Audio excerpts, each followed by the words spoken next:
Good evening. I'm back.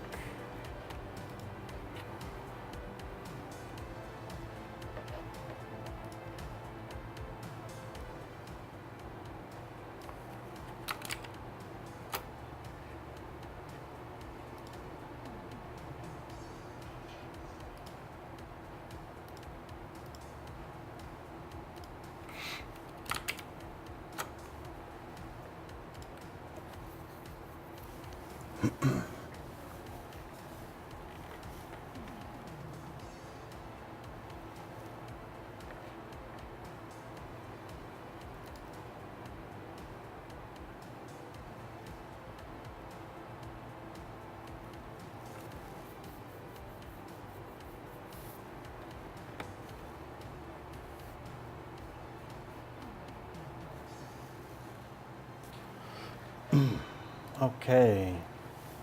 Today is Saturday the 11th, August 2018. This is the second stream of the day, and this is nybbles.io programming stream.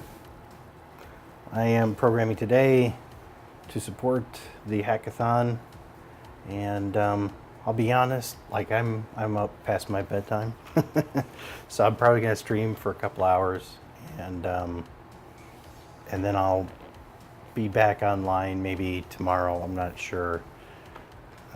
Started kind of feeling like shit this afternoon, so but yeah, I'm trying to think of what I want to do here. I don't usually do a lot of coding this time of the day. So one thought that I had, hey G-Mon, how's it going? So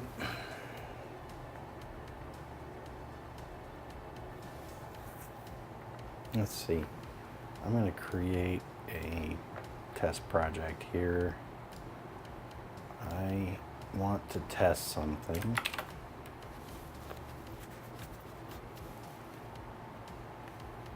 Cool.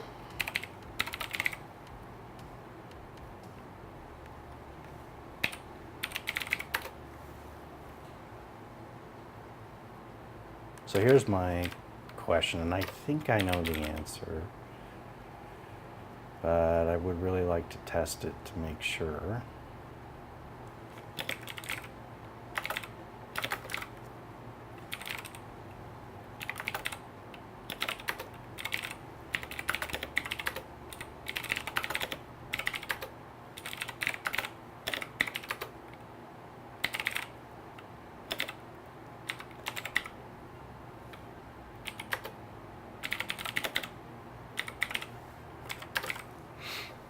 Okay.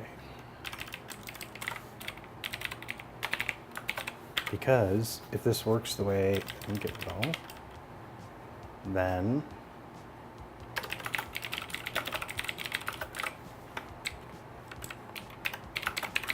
I should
I always do that.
Suppose I should take that out of Nightbot, huh? Since we're in it now.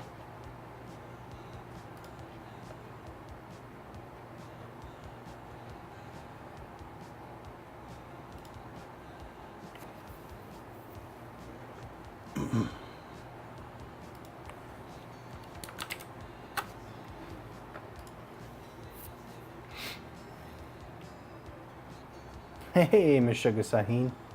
How's it going?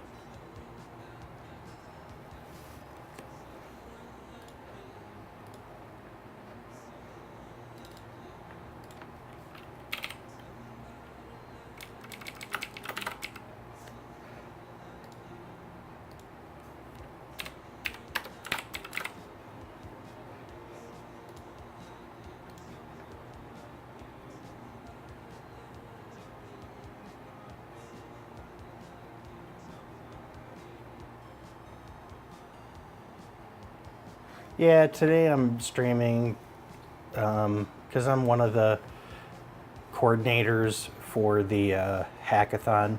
So I figured I'd stream a couple times today in case people wanted to swing by and chat.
Okay. Can't live without my format library.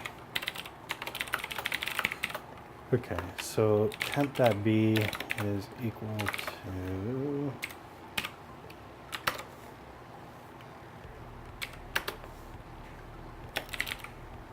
temp.b.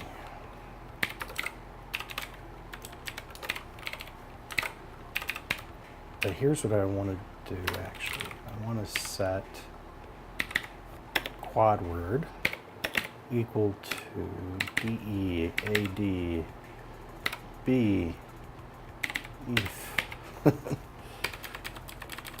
1, 2, 3, 4. That's only 32-bit. So dead cafe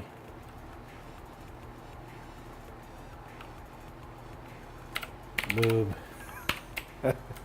Oh my God, can you tell I'm tired? 1, 2, 3, 4, 5, 6, 7, 8. All right, so there's a 32-bit value. So actually, let's just print the 32-bit value first. I'm sorry, 64-bit. Jesus. Okay. Because what I'm thinking is, I got to thinking about this. Okay, perfect. So there is our 64-bit value. We got cafe, boob, dead beef. It's every word I could think of in hex.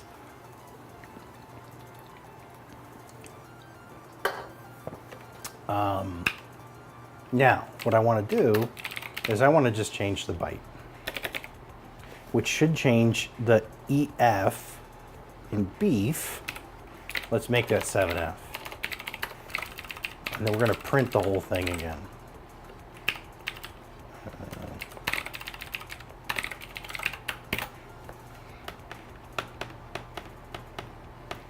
Yes.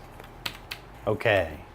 So I think I've got a much nicer way to do the zoning that I was doing in the terp. So if we go to terp, maybe, come on, you can do it. Maybe not.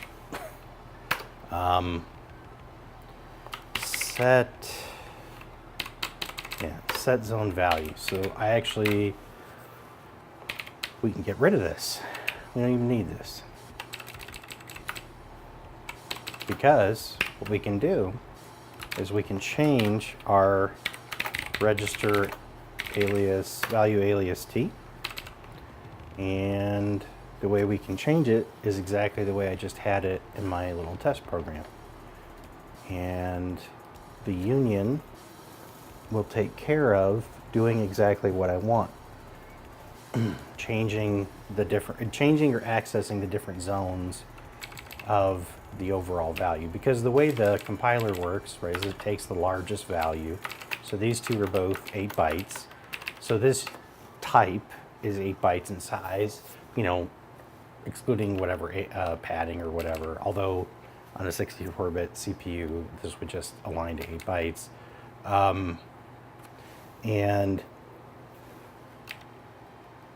And then the compiler takes care of giving us the subsections.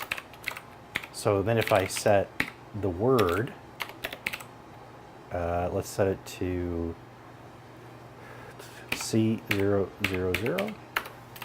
That's a good historical number. And we're going to look at the whole thing, look at the whole register. And there you go. This is the original value. This is when I changed the byte. This is when I changed the word. If I change the D word, it's going to change that whole thing. Yeah.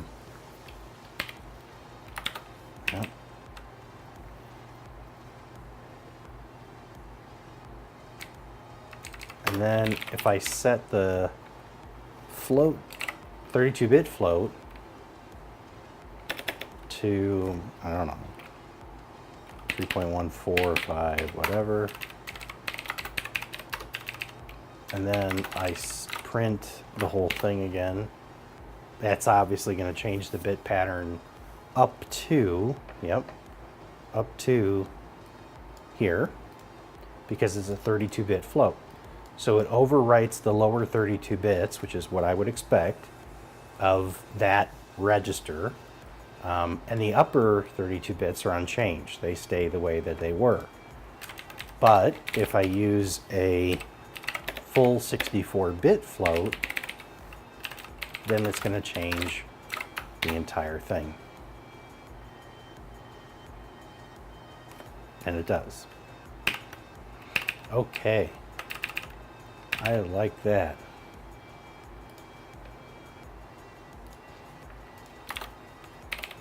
So, how can we do this? Pretty easy, I guess.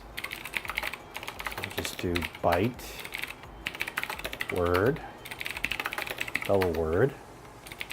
We will change this to quad word. We will change this to quad word float, and we'll add float, D word float, like so. So now a register in the register file. So if we look at the register file, the register file is an array of these register value aliases, and we have the different sizes already preset now. So these are QWs. Yeah, it does kind of have a nice little clickety-clackety love to it, doesn't it?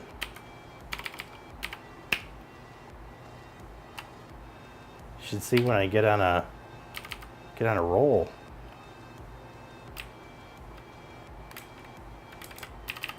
I think these aren't green. I don't know what this one is. This is the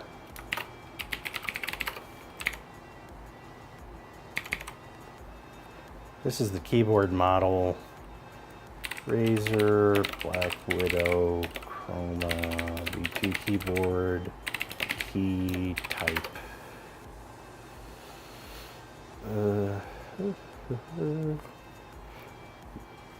Are they blue?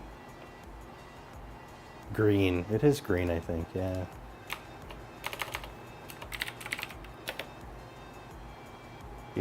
Yeah, they are green. I was wrong.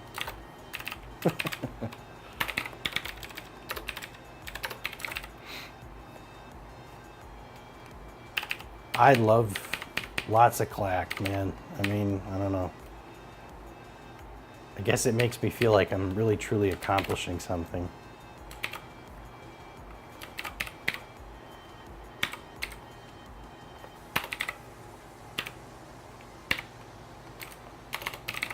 No, that one we're gonna leave because that's part of the operand structure.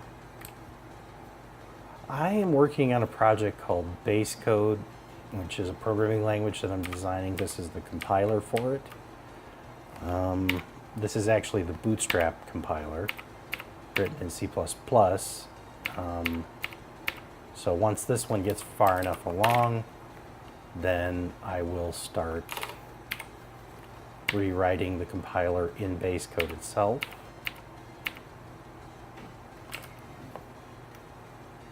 This is not, I'm a sponsor, judge, organizer of the hackathon, so I'm not a contestant. I'm just kind of streaming to moral support, right? Showing my support.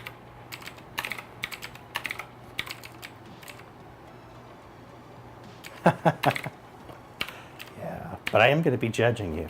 Just kidding.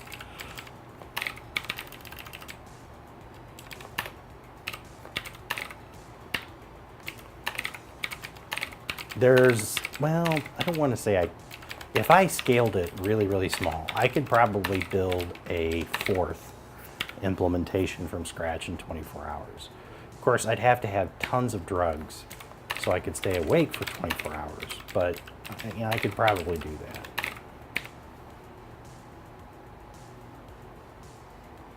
Your team vanished? Oh no. What happened? They fall asleep like me? What?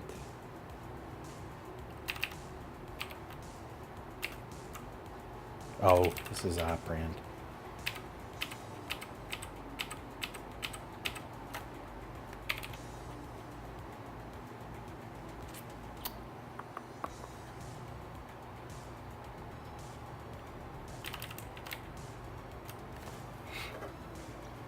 Oh, right. So operand is going to have the same thing now.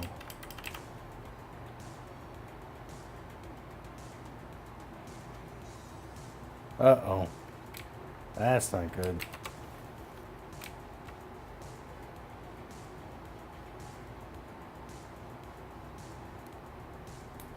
Oh, actually, this will be okay.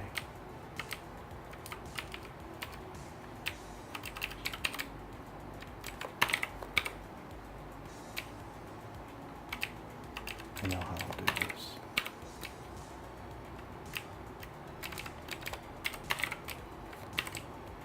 Hey, Quesadilla Quantum. Are we in a state of superposition?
Hey, Cookie Bow.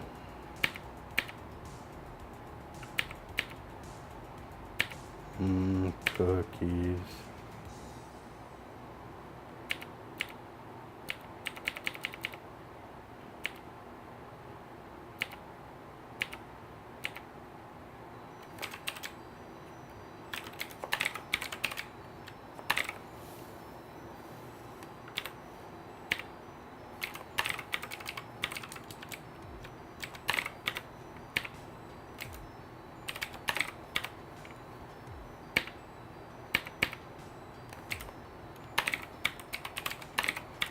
Okay, so here's where we're going to change this guy.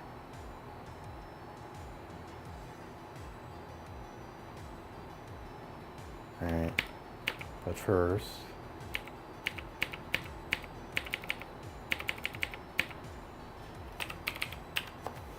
right now, I am working on, I guess you could call it an optimization. It dawned on me this afternoon that I could use the union, the aliasing union I'm using everywhere else, to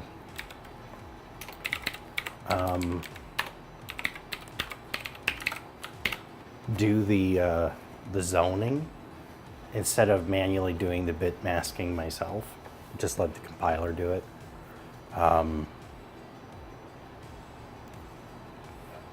So that's what I'm doing right now. I'm making a change to the interpreter.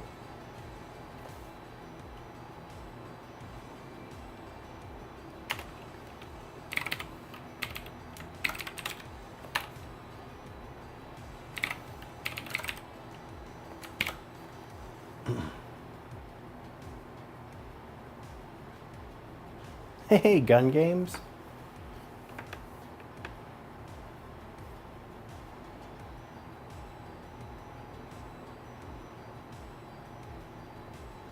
I'm doing pretty good. How are you?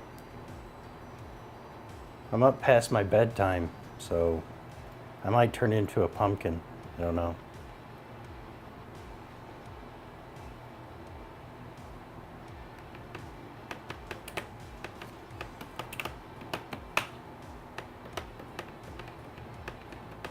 I usually go to bed about now. Yeah. 7:30 is like usually my max. I'll be up way past my bedtime tonight. So that should just continue to work.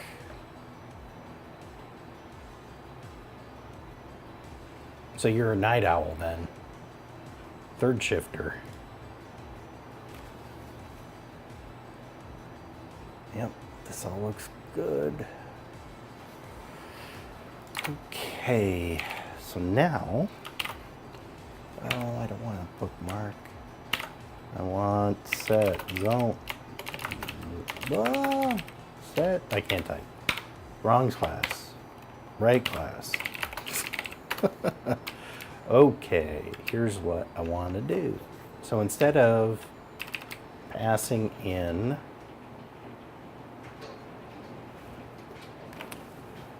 oh, hold on a sec, guys. I'll be right back.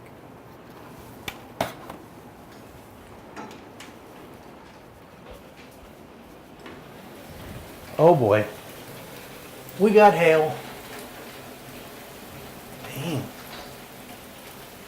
That came out of nowhere.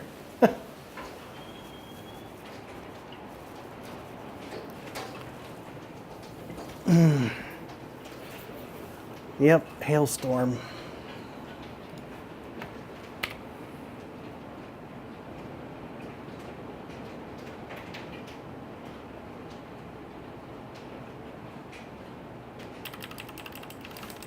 Okay, so instead of returning the value, I want to mutate the register.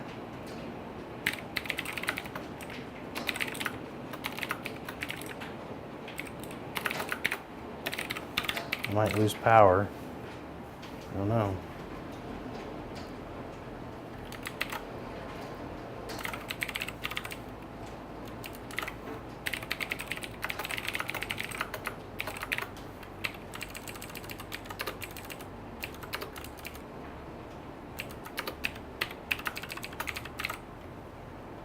Okay, so what we're gonna do is now this becomes super easy. So easy. Oh, awesome, great. Hopefully it made sense and was fairly straightforward. Did you end up going with just the soft timer, or did you use the actual threaded timer that put the user event on the queue?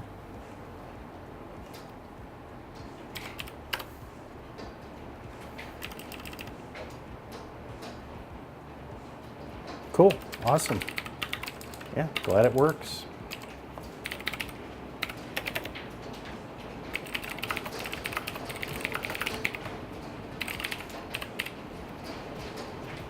Jeez. I don't. Yeah, you guys got to hear that, right? That's hail hitting the house.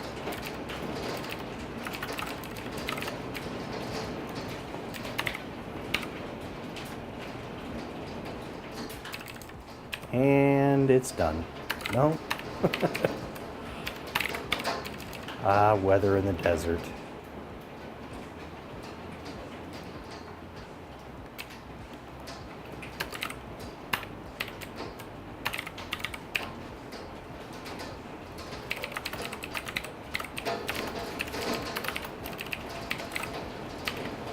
Oof.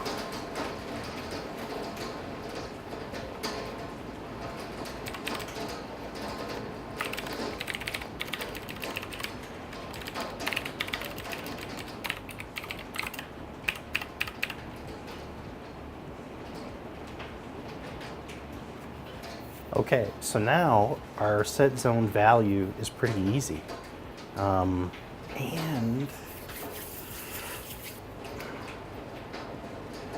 no, this is right. I think this is right. So now we don't have to do any of that masking or anything. The compiler will just do it for us. And yeah, that's a lot easier. Set zone value. Okay, so we're just going to pass a reference to, it's tile, so a lot of the roofs here in the Southwest are made of like, I don't know what they are, if they're ceramic or clay, but they're tiles, and they're actually quite heavy. But what you're hearing is the windows. It's actually hitting the windows.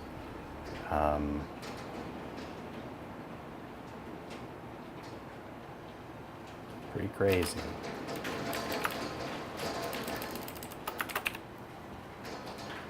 Okay.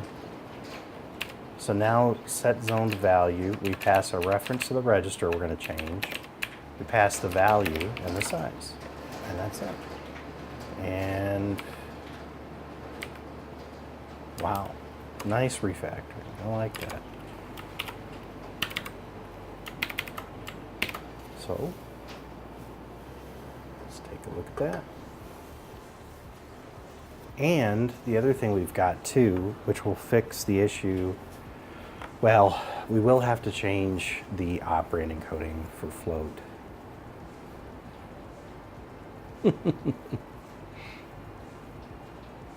By the way, what do you guys think of the DSLR video over the webcam? I'm streaming with the DSLR tonight. The colors are much richer, not quite so white with the webcam. Yeah, the color depth is much better, and the field of vision is nicer too, right? It has that kind of movie camera feel to it. I need a tripod though that just can go slightly higher than what it is, because I have it way up high pointing down, and it's not quite tall enough to get over the top edge of the portrait monitor.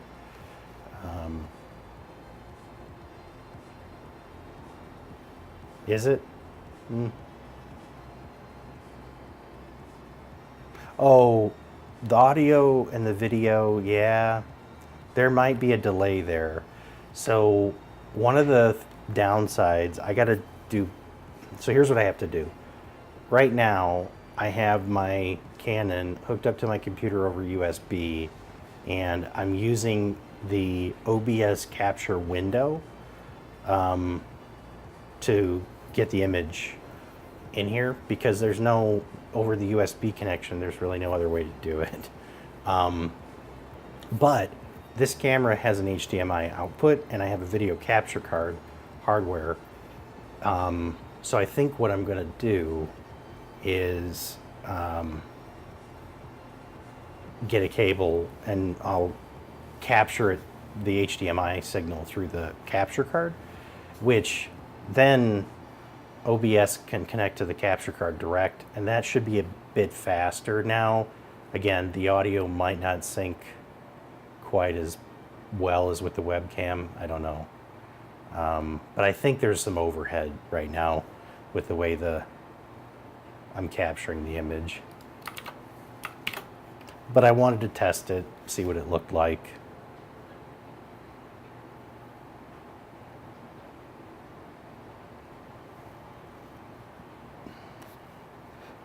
Wow, much nicer. Perfect. Very nice.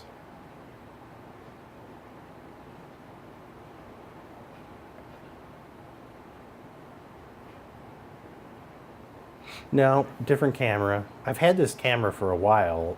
I had intentions to use it, but I don't know, it's just one of those things that I never got around to. And I thought, well, I'll give it a shot today. And yeah, I think it's a keeper. I just need to get, like I say, need to get a better, get the signal in faster than going over USB, going through another program, capturing the window. It's going to be slow. Speaking of, that's the other thing I have to do. Yeah, see, this is what their little preview window looks like. Ooh, yeah, the battery is getting low.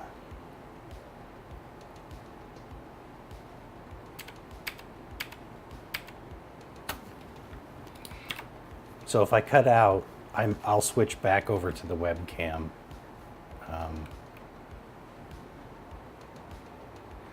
Question. I learned about standard string view today and was wondering if passing the string view as a function parameter is now better. Yeah, you know, so string view is awesome. I would say the answer is probably yes, but there are some obvious, it all depends on what you're doing, right? So string view is like a slice, really. And so if you're dealing with something that's not, if it's constant, right, then yeah, I would say it'd be okay. But one of these days I really, that's a good question. Again, the const there, yeah, I don't know. I really don't have an answer. One thing I probably should do is, it's been on my list for a while, is to like just write a little test program that uses string view in a bunch of different ways, so I can kind of get my head around how that type actually works. Like, I don't know, you know, I'd have to read the documentation. Do they prefer you to pass it by value? Do they prefer to pass it by reference? I don't, you know, I think under the covers, all a string view is really just a wrapper around pointers. But I don't know if there's any other subtleties there. So yeah, I really have to sit down, write a sample program, read the documentation, and kind of like wrap my head around what it's actually doing, so I would know how to use it properly. So I will admit that that's a topic that I need to spend some more time on to have a better understanding of it. But in theory, string view would be more optimal, right? Because there's a lot less overhead there, presumably.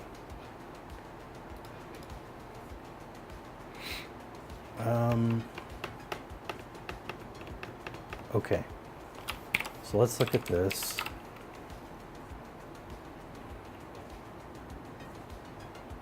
Yeah, again, I think there's also going to be a thing of flexibility, right? Like, standard string is a Swiss Army knife. You know, you can copy it, you can, if you pass it non-const, you can mutate it. With string view, I don't know how, like, there's probably a subset of use cases with strings where a string view doesn't fit well. That's what I'm not really clear on. And of course, you know, all else being equal, hey Everex, I don't, you know, like, string's not that bad. It's a fairly lightweight structure, and of course it allocates on the heap, which some people consider to be pure evil. But, you know, for a lot of the stuff I do, it's not so bad. Okay, so what I did here is my register value alias tstruct. I just broke this down into all the different sizes that we have. Byte, word, quad word, or double word float, quad word, and quad word float. And then what that allowed me to do is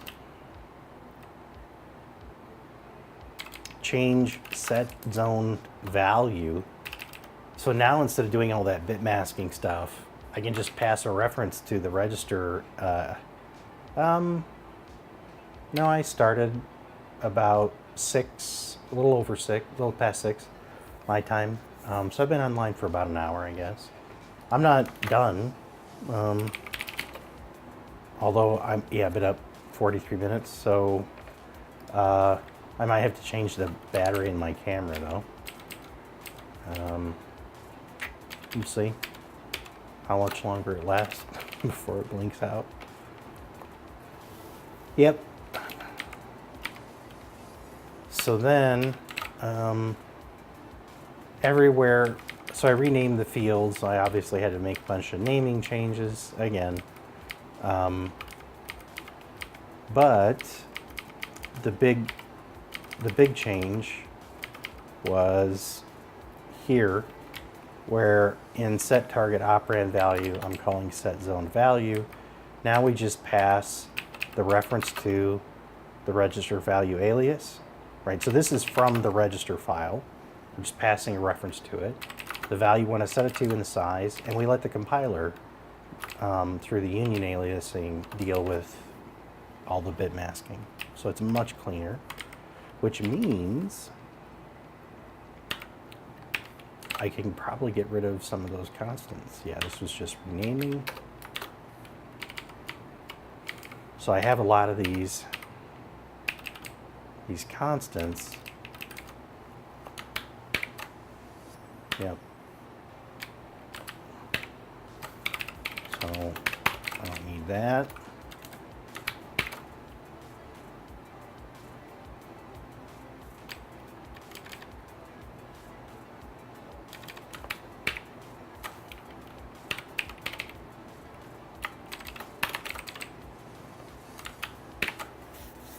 I always love it when I can do something that allows me to delete a lot of code. It's just something so satisfying with that. I don't even feel like it's a sunk cost thing or anything. I just like, oh, that's cool. I don't need that anymore. I am using Twitch for the first time. Why is this stream on multiple channels? Because I'm so popular. I am so popular. No, just kidding. And which chat room do you use? So the reason you probably see my channel in multiple places is because people are probably hosting me. So if you're new to Twitch, there's this concept where one channel can host other channels. So that may be one reason why you're seeing my content on other people's channel. In terms of the chat room, the default chat room is fine. There are 2 other chat rooms, but I don't use them. So just the default one. If you go to my channel, the default one is the one that you would chat in, which is the one you posted to here.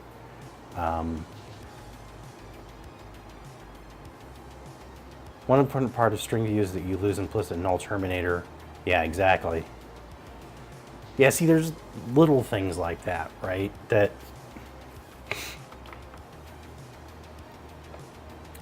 they'll bite you. They'll jump up and bite you in the butt. Yeah, I love getting rid of code. I love getting rid of code and at the same time still having the same or more functionality. It's great. He's great.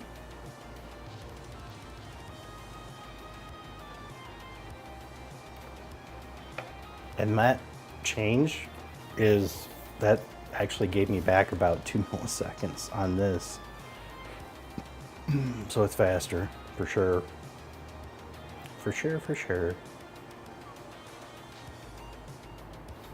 Okay, so now I think I'm gonna just commit this one.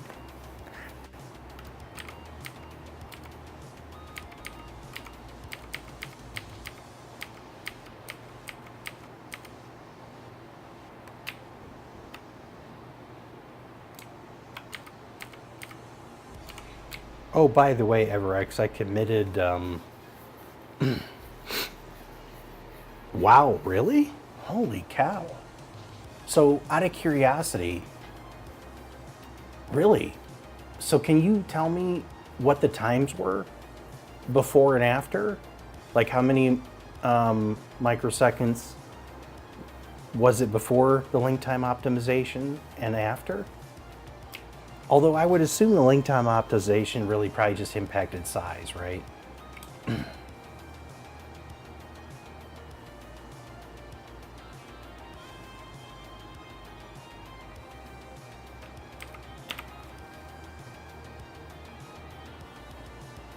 Oh, seriously? Holy shit. That's great. That's awesome. That's awesome. All right, I'm happy. I am happy. Yes, that's good. Just 03? Yeah. Awesome. Well, hell. Although I don't really want to run optimizations while I'm debugging, but yeah, no, I'm going to keep that in the back of my mind. That's cool. That's super fast.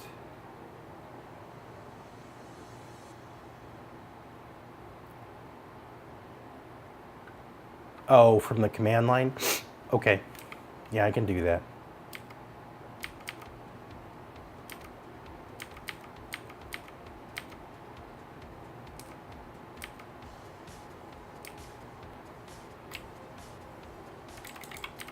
Yeah, I'm just going to commit this thing, and then I'll work on the next one here.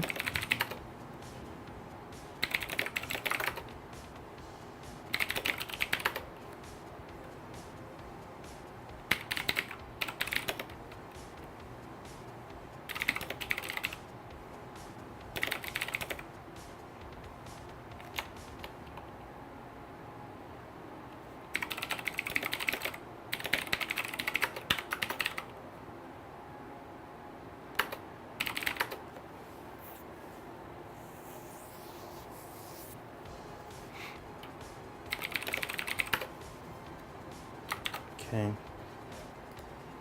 So the next one is operand this guy. This guy.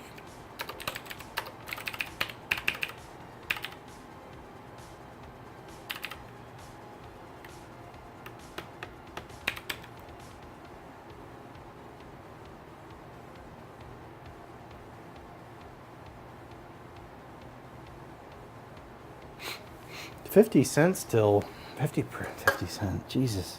50% though, that's not bad. Now, the question I have for you though is, how much longer did it take to build? You know? No, granted, I mean, eventually I'll set up like Travis or something and it won't matter, but I'm just curious. Because I know LTO typically, I'm curious. It doesn't really matter. I know in the past when I've used LTO, it's really slow. You know, it just really has added a lot of time to the build. But, and of course you're using GCC, so I'd have to do it with Clang and see what the differences are.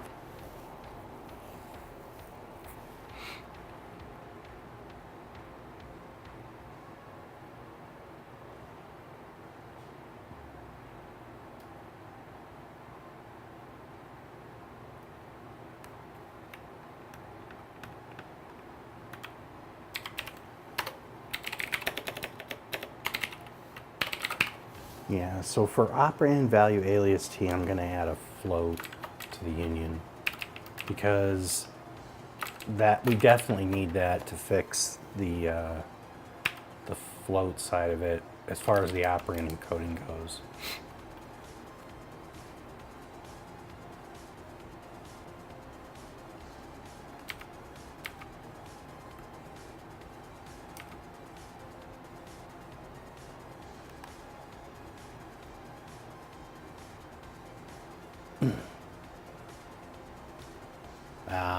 Okay. Does that, well, I'm guessing if the performance is that much better, well, you disable compression. Yeah, so then you'd have to see, like, if you did the compression, how much does that impact startup time? But yeah, this thing's never going to be, I don't know what the original size and final size were, but I mean,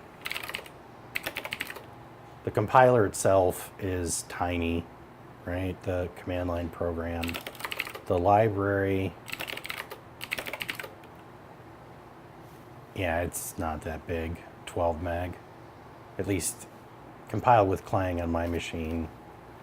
So yeah, if you're cutting that in half, or something around there, it's pretty good. The file size, I don't really,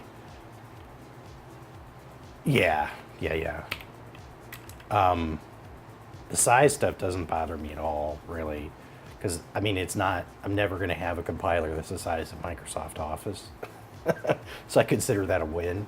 But I'm really stoked that you got a 10x performance improvement with optimizations turned on. That's awesome. Because that's 20 milliseconds down to 2. So I consider that pretty good.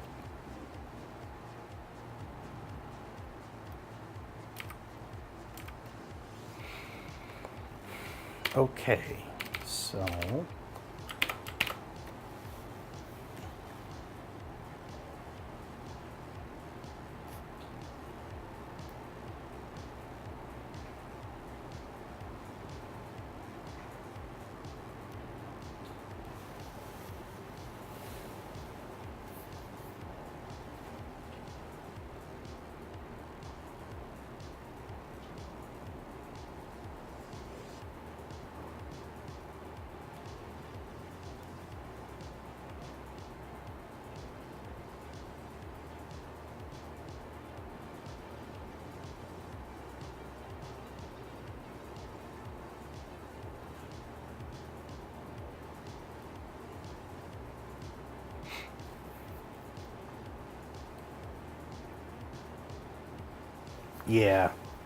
yeah, I would hold off on that. Give me another couple weeks and we'll have more complex stuff run through the compiler. Stuff that's actually going to start stressing things. More name lookups, more modules. Then I think it would be good to, if you wanted to look at where hotspots and things. I'm really tempted to buy a license to that profiler from that game, Rad Games. Radware, is that it? Was it Rad Games Profiler? Yeah, telemetry. I'm really tempted to buy a license to this.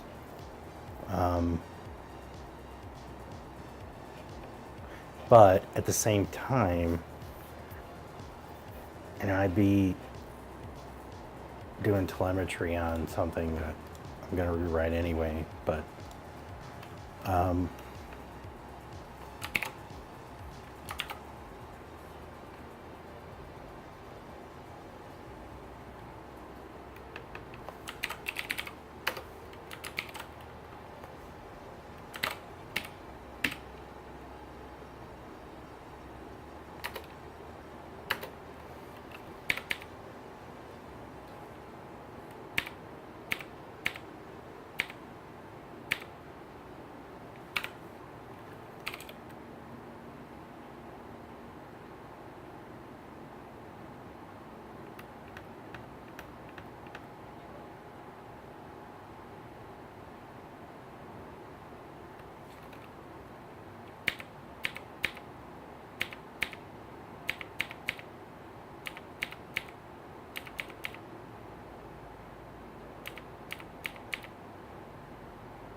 I don't know.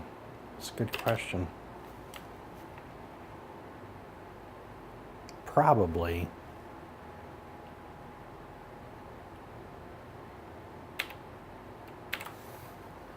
All right, let me look at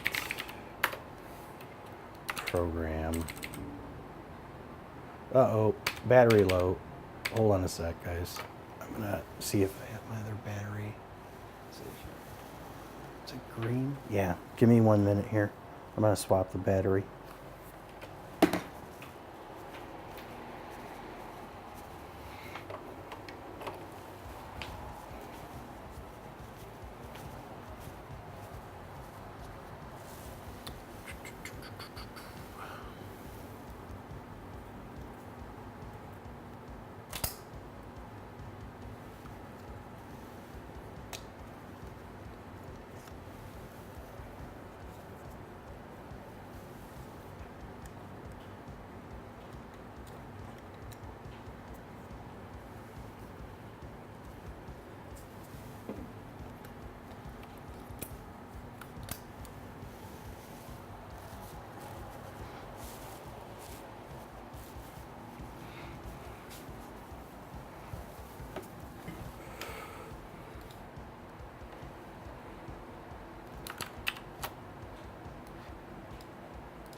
Yay, look at that.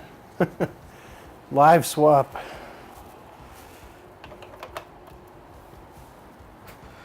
Yeah, I can get a continuous power thing. I just have to order it. I don't have one. So it's on my list of things to do. Yeah, the battery life is not great for this sort of application anyway. Yeah, that's the one problem with when you get into like the real cameras. You know, they freaking nickel and dime you for everything.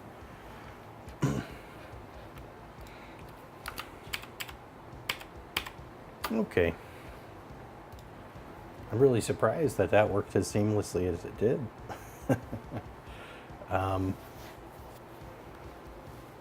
Okay, let's see. Assignment.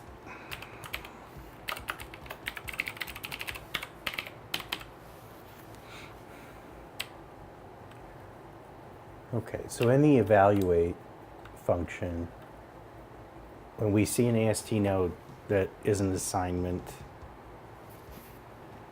we fall into this case. And the way the AST is structured, the left-hand side and right-hand side nodes are lists. I'm not going to worry about that. It's the way the multi-assignment, I have it set up. I'm not super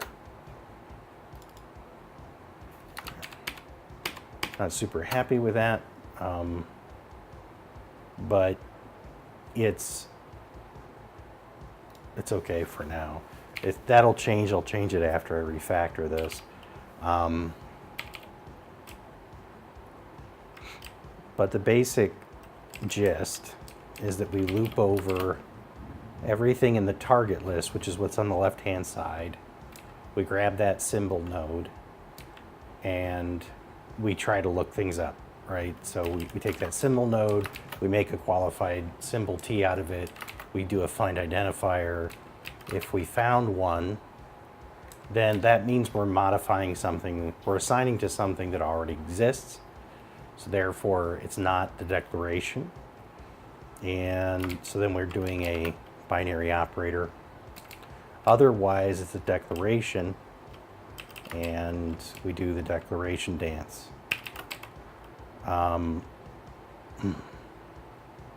So this is one part. Then we have this add identifier to scope, which has this really nasty blob in it for dealing with namespaces. And then it has a bunch of code here to deal with whether or not there's an initializer, and if that initializer is valid. And then we try to do folding, if it's constant. And yeah, checking again, if it's procedure. For procedures, we define them in 2 phases, because if a procedure refers to itself recursively, we can't define it all up front.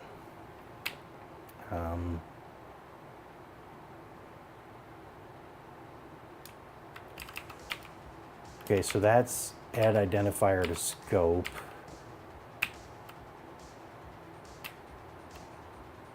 And so then we have,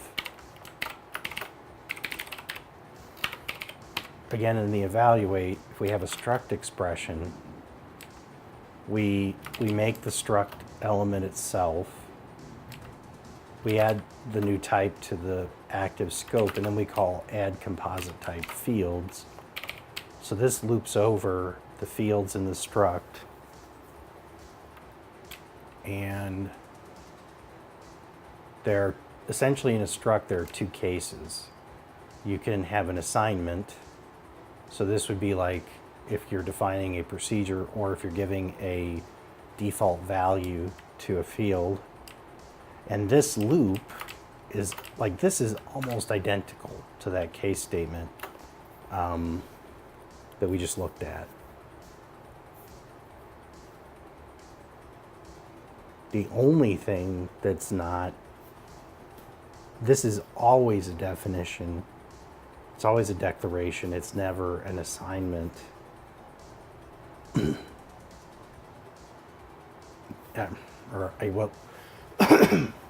It's always a declaration. It's never a binary operator in this scenario, but that's minor.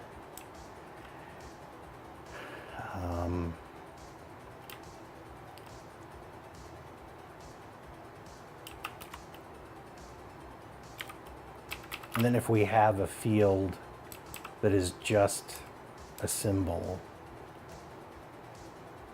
that has a type on it, so this is the uninitialized scenario.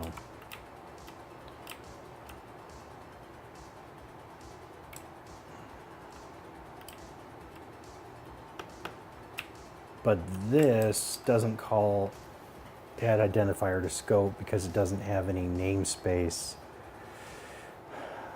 stuff in it. But a lot of what's happening here for the initializer and setting all that stuff up is very similar.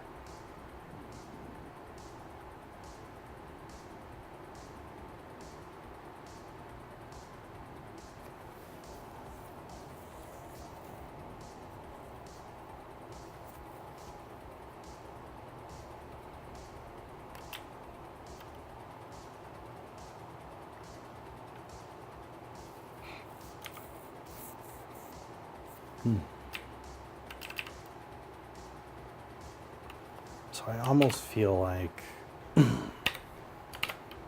a first step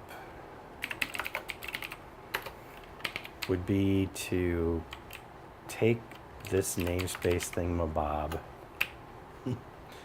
and put it in a function. So it's kind of, because this really is very ancillary, right? This is the thing that if we look at Fibonacci,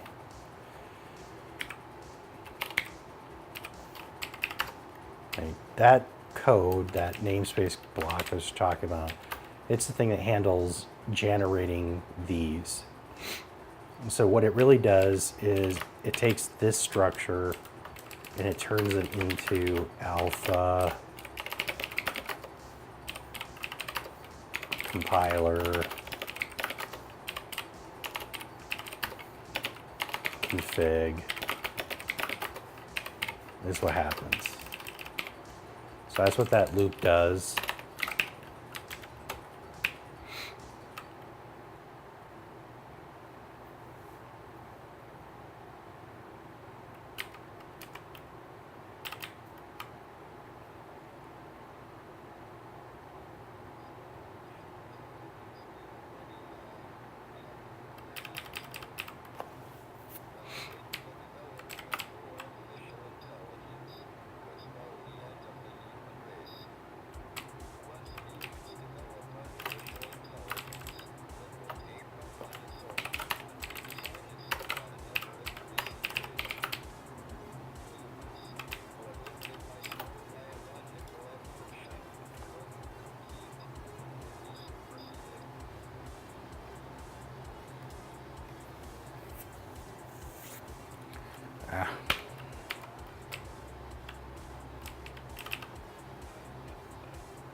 All right, we'll do it by hand.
Oops.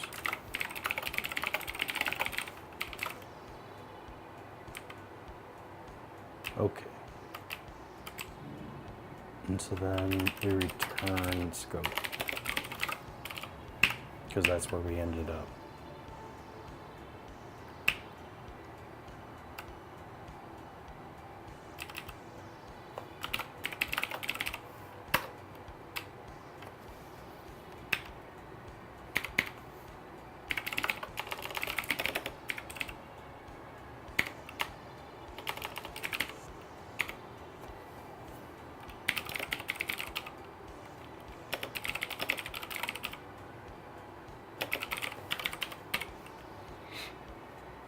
Okay, so now in add identifier to scope, we shrink that down a little bit, and because the namespace stuff is now off to the side.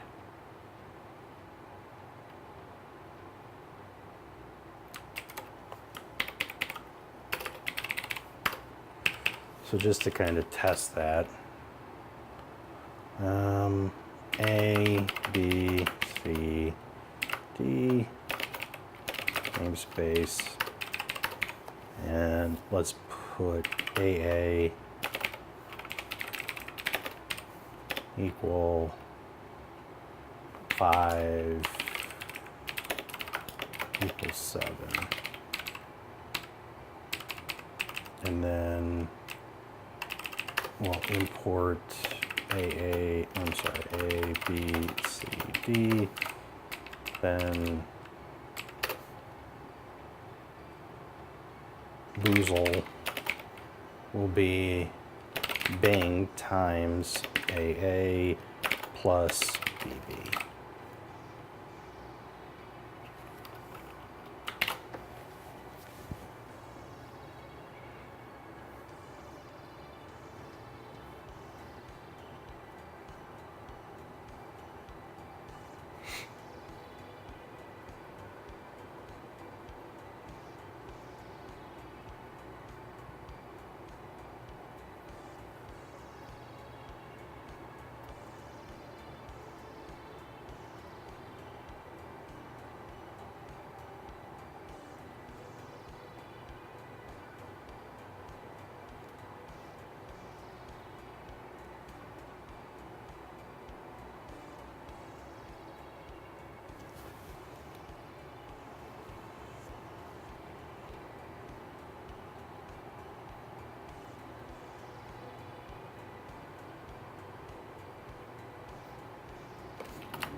Okay, it didn't blow up. So that's a positive. Cool. So here's AA, here's BB.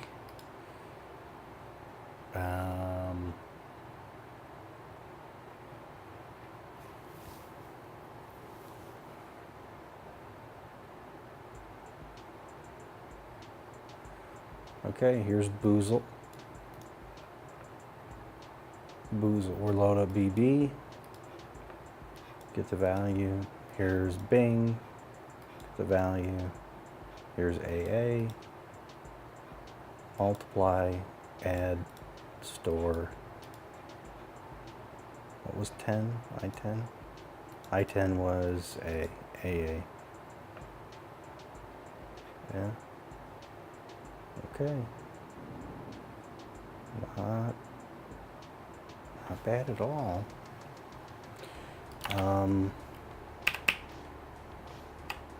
So it generated the namespaces.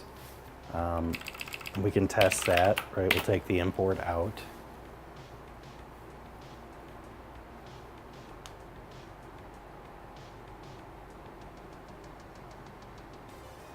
Yep. There you go. So they're truly in the namespace. If we don't have the import, the compiler can't find them. And let's try it. So we tried it with the import, we tried it without. Let's do fully qualified. A, B, C, D.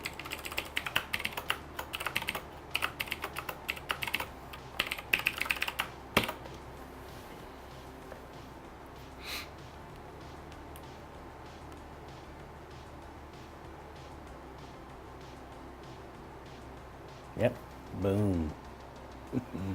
It works. All right, so that's all good.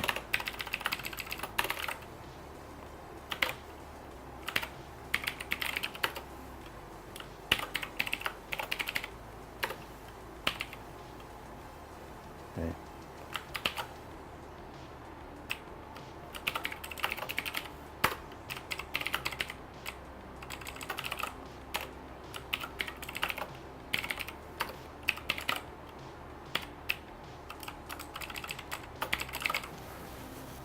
All right. So that decouples one little piece there. And the nice thing there is that's now reusable. So if we had other parts in the translation where we needed to be able to build out namespaces from a symbol, we just call this function now. All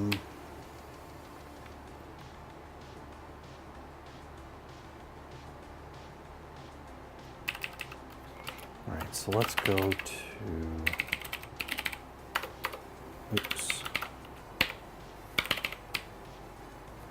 Yeah, so I almost think that what's going to make this a little easier to work with is if I refactor evaluate first and turn this into some kind of lookup function call thing.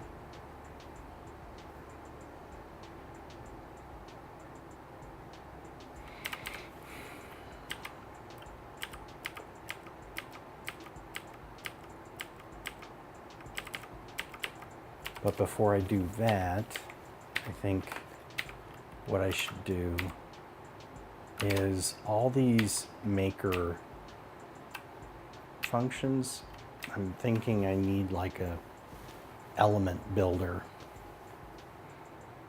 So what I could do is create an element builder. We would create an instance, right? So a program would have an element builder, and the constructor and element builder would take a program pointer, and we would make the element builder a friend.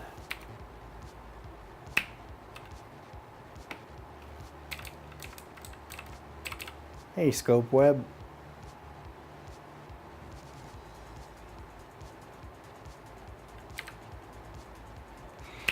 So then all these helper functions would move to the builder.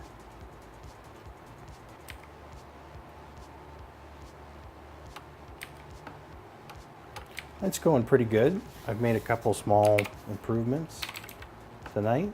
Pretty happy about that.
Oh, of course, always.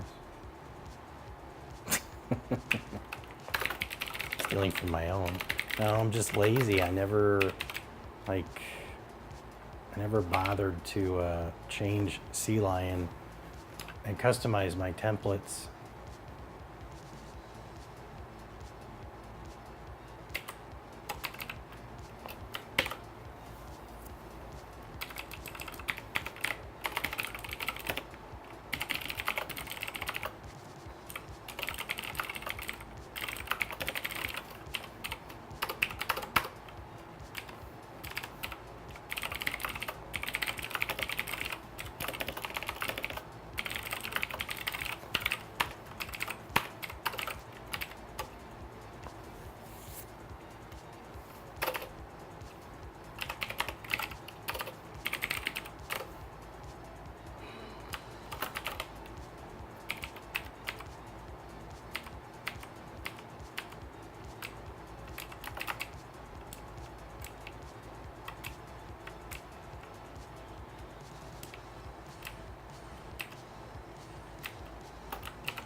I don't usually with my current schedule, but today is the hackathon, so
Yeah, this was definitely a lot of bulk.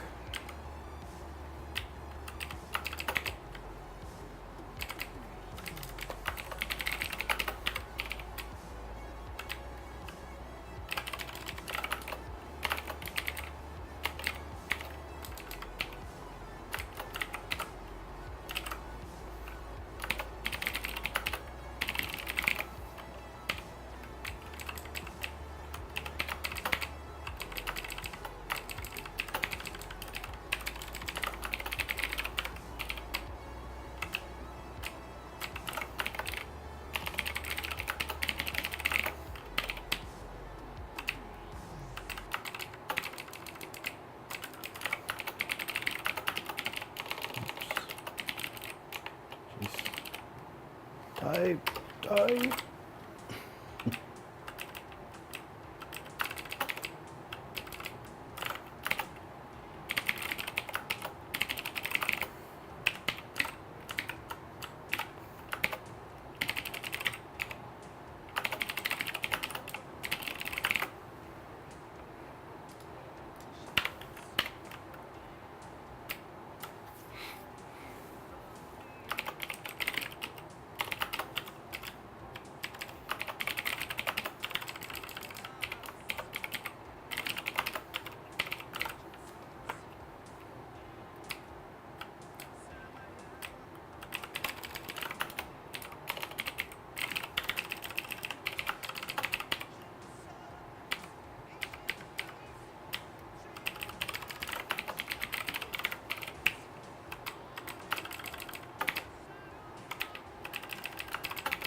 Okay.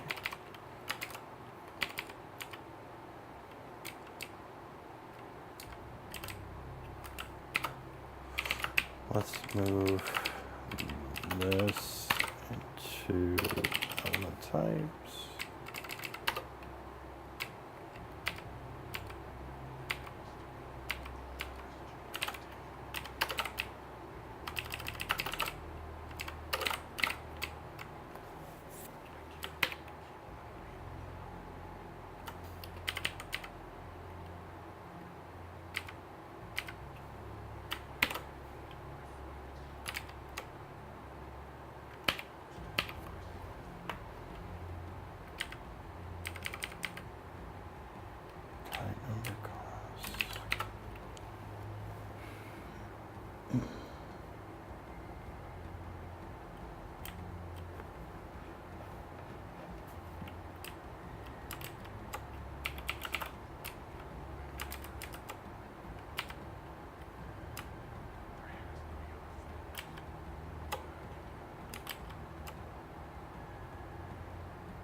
Make unknown type.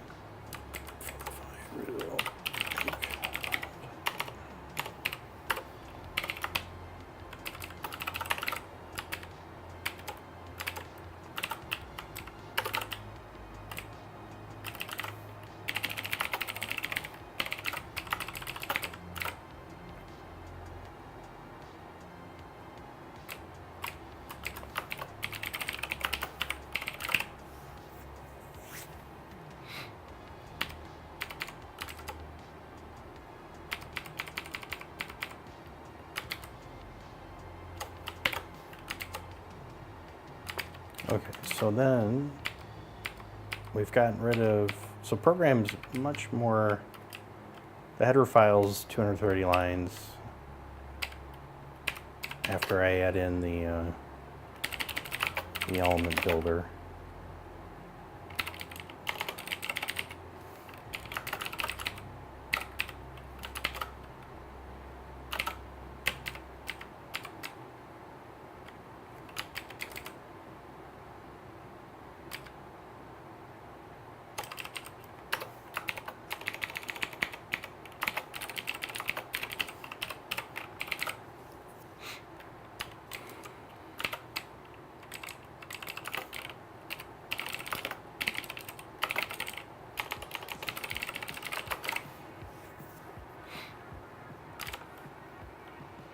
And the CPP file is down to 1,700 lines. So yeah, we moved 700 out.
Oh.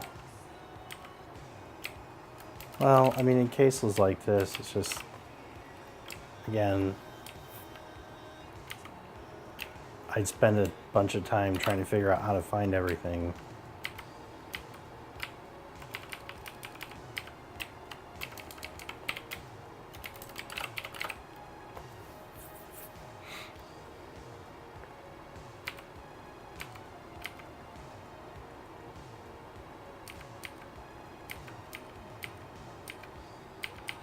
Plus, it kind of gives me a chance to, I'm sort of scanning the code as I go through and do these things. It's hard to explain.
I'm sure there's going to be other things that bust.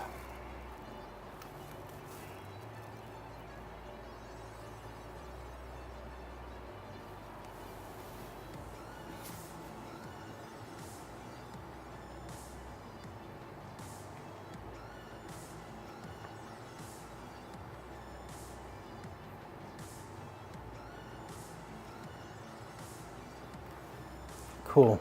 Yeah, let me take a look at that link here.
Yeah, so I'm looking at that link of Rex.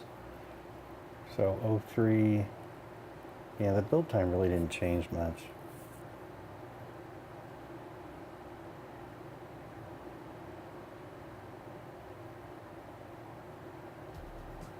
Nice. Yeah, that's a big difference. That's awesome.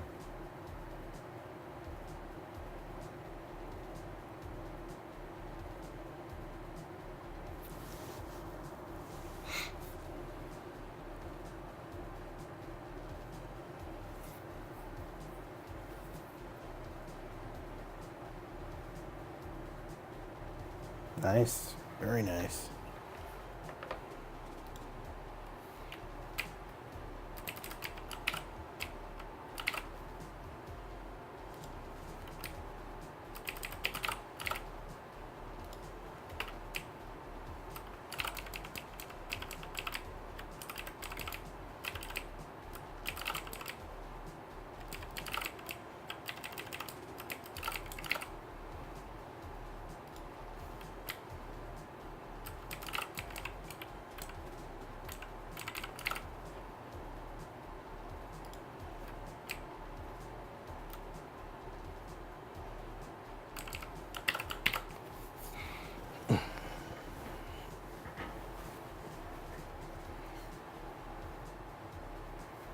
Good.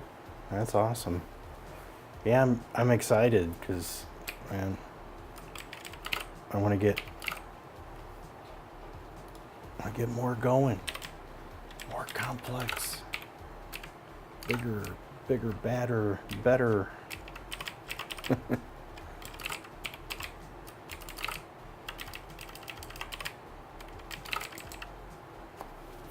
I am writing a compiler for a programming language that I am designing called Basecode.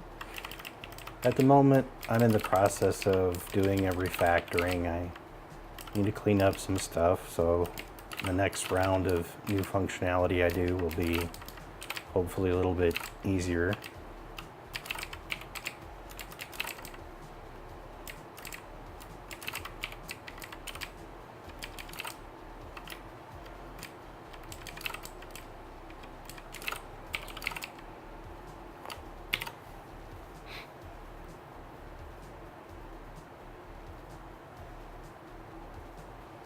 Oops, missed one.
So that wasn't too bad.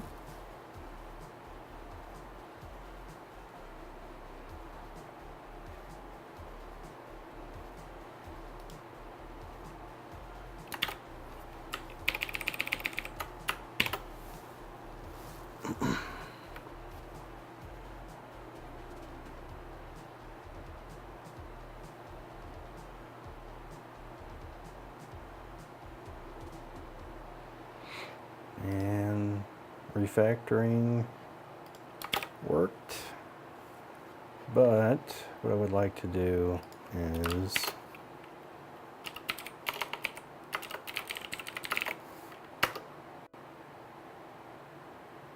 come on, what are you doing? Stop, don't do that. Here's what I'd like to do.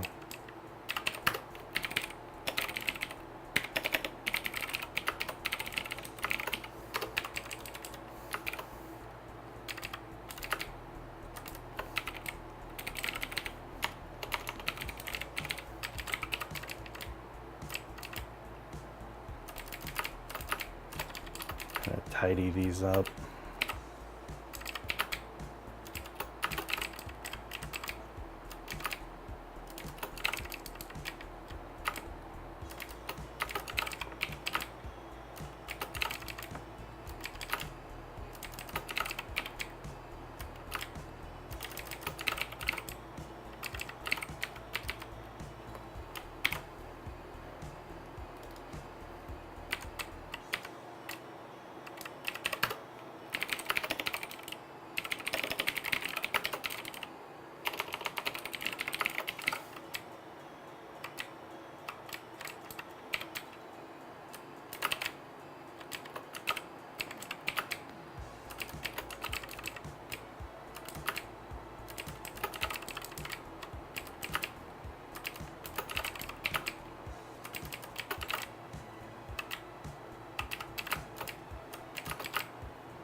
that one's one line.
All right.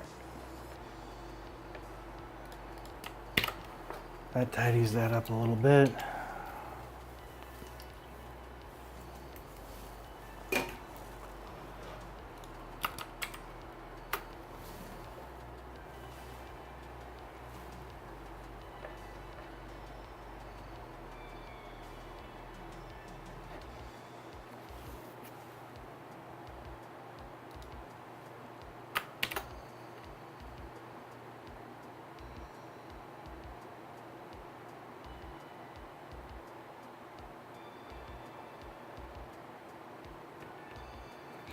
Okay. Wunderbar. Looks good. All right, let's take a look. Oh, I know I'm definitely gonna have to fix this.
My compiler's going to be so much faster than C++.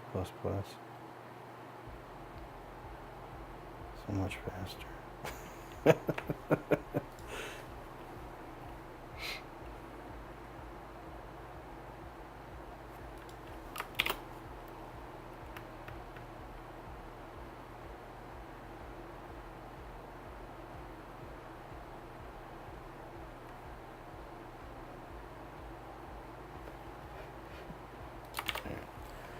Okay, so I added element builder.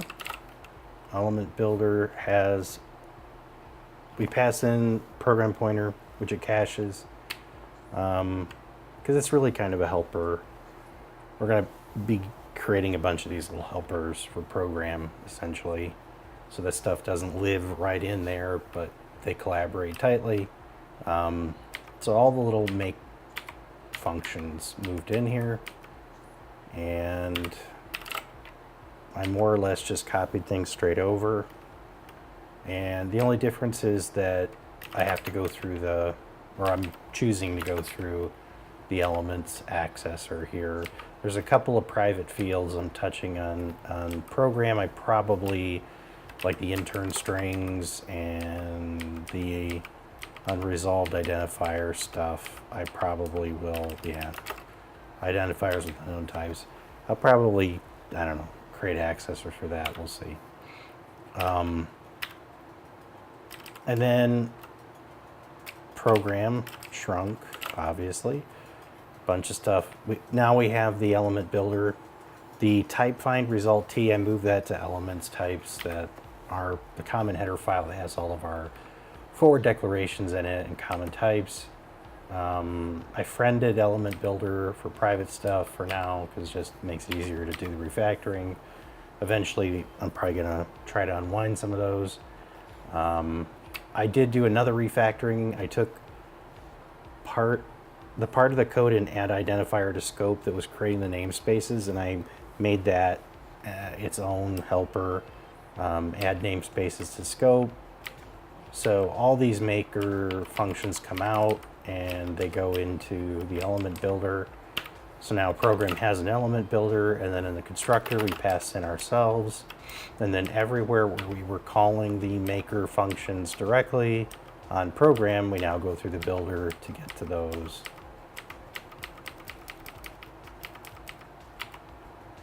Added an accessor for builder, and then moved, everything over. And again, the idea here is to take stuff that I'm trying to make program more manageable, because otherwise it's just going to continue to bloat and it's not going to be good. So, and then a bunch of our type elements, they're also calling these builder functions, so I had to change those because the API changed. So yeah, these were all just element types. I moved type find result T here because this is something that other stuff is going to want to access. It was in the program header, which is really a bad place for it. These are just changes for the API. We already looked at that one. More changes. Terp. I added a float to the operand value alias because we need to be able to access that as a 32-bit value, 32-bit float. Otherwise, the encoding is off. Yeah. And so that was that. So, 2 steps towards trying to clean up, program, and consolidate. I think the next step, now that I've moved the maker functions into the builder, and I've kind of, tidied that up, I think the next step is to take evaluate and refactor that into probably a similar pattern. I'll probably create another class that be a tight collaborator, right, with program, And but then I'm going to take that switch and I'm going to break it up into a map, so that we can just map type to functor, and all of the converters will be implemented as functions. And that what should allow us to clean up a lot of those, and then start finding ways that we can consolidate a lot of that functionality.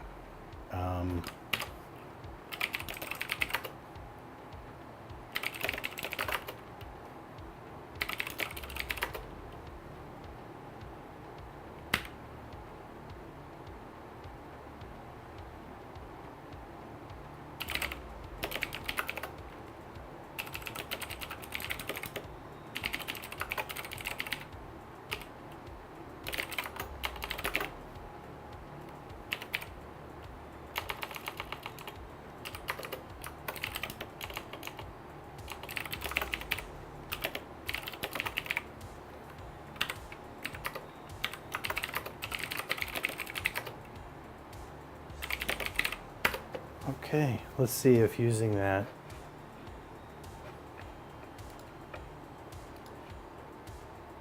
good, it didn't close them.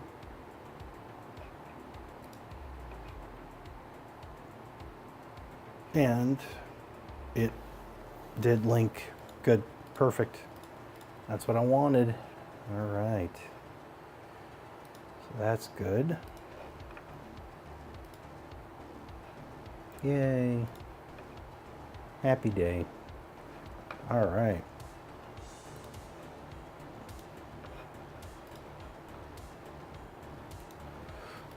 Okay, I think that's going to do it for me tonight.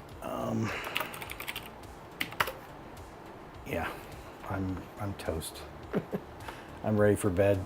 So, good. Yeah, today, a lot of good stuff. Lots of changes to, got the register stuff, the float register stuff working right this morning, I think, for the most part. There's lots of little details still there, but, you know, it structurally, it's now capable of supporting things the way that it should.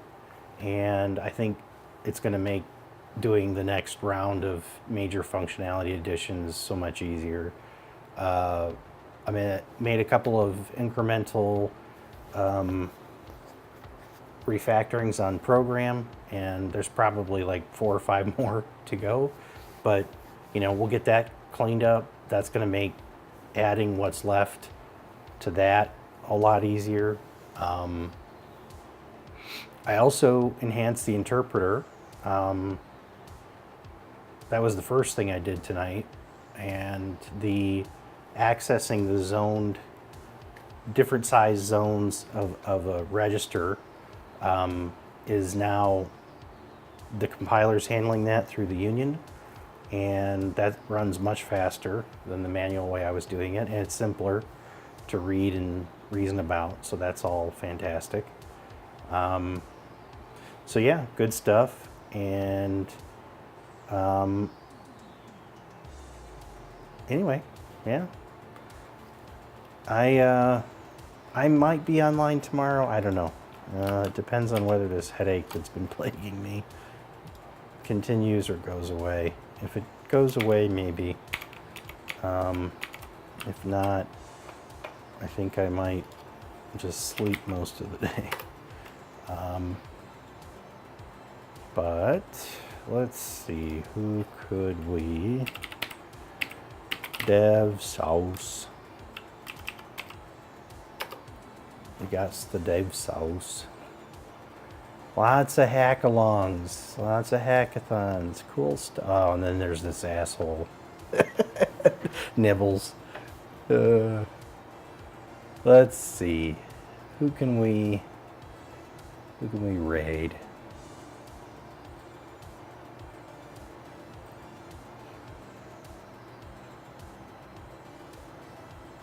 Unbelievable. Miracle.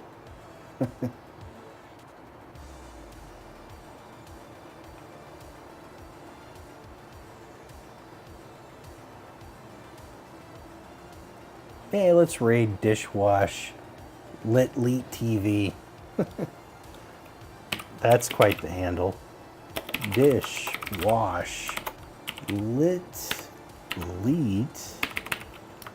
TV. Oy vey.